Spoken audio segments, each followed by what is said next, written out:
Domla Hindistonlik degan zot o'tganlar, siz yaxshi bilasiz. Dushanbeda vafot qilgan ekanlar.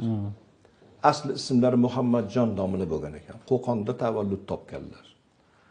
Shu insonni audio kasetalarda bo'lgan suhbatlarini men bexosdan eshitib qoldim. 15 yoshimda Qur'onga tushdim dedilar. Zehim past, Qur'onni yodlolmayapman. Shunda otam Shohimardonga olib keldilarki, Shohimardonning musaffo havosi ta'sir qilarmikin, quvvoyi hofizasi bo'larmikin, yaxshi bo'larmikin deb. Shohimardonda ham o'zgarish yo'q dedilar. Qarang. Endi o'sha Shohimardonda ziyoratchilar ko'p keladigan joy, ziyoratchilarga xizmat qiladigan tijorat ahllari bo'lardi. Bir Navoiy qiz non sotardi dedilar. Non olaman deb chiqsam, o'sha qizni yig'lab turganligini ko'rdim. "Singlim nimaga yig'layapsiz?" deb savol bersam, "Men o'zim bir yetimman. Navoiyning asrandi qiziman. Bir kunlik savdam cho'nchagimda edi. Dasturmolga tugilgan pul soyga tushib ketdi, suv ichaman desam. Hozir shu ahvolda kirib borsam, kaltangni tagida o'lib ketishim muqarrar deb yig'laganligini ko'rdim" dedilar. Kech-kuz odamni badani junjiydigan sovuq dedilar. O'sha joyini ko'rsatasanmi? Puling tushgan joyini deb aytdim, pulli tushgan joyini ko'rsatdi. Suvga tushib bir soatdan ovora bo'lib, sovuq bo'lsa ham o'sha pulni olib chiqib berdim. O'zini qo'yarga joy topolmay, yig'lab turibdi. Rahmat ustiga rahmat. Shunda mayli, ko'yningga kelmasa bitta iltimosim bor singlim. Men yetimman deding. Mazlumning duosi qabul, yetimning duosi qabul. Qiblaga qarab menday bir g'arib bandaga 3 ta narsani so'rab bersang, men yetib turaman, orqamdan qaytarasan dedim. Nima deb duo qilay? Birinchisi umringiz uzun bo'lsin. Ser mahsul bo'lsin deb duo qilgan. Umringiz uzun bo'lsin, ser mahsul bo'lsin deb duo qildi dedilar.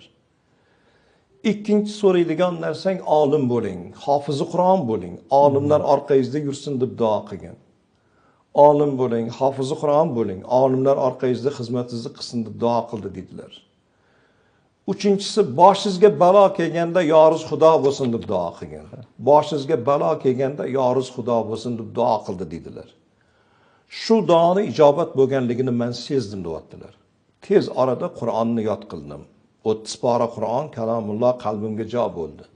Shohimardonda meni o'qitadigan domla qolmadi. Buxoroga ketdim dedilar. Buxoroda ilm oldim. Ana undan keyin Hindistonga ketgan ekanlar. Ilm talabida. Ancha yil umrlari Hindistonda o'tib, yurtimga kelgan kunim qamaldim dedilar. O'sha paytlarda ham fitna fasod, odamlarning orqasidan tuhmatlarni uyushtirish, shunaqa insonlar bor ekan. Oxirgi qamalganligim 25 yilga hukm bo'lib, Magadan degan joyga surgun bo'lib, 52-yili ketdim. Endi qaytmasam kerak.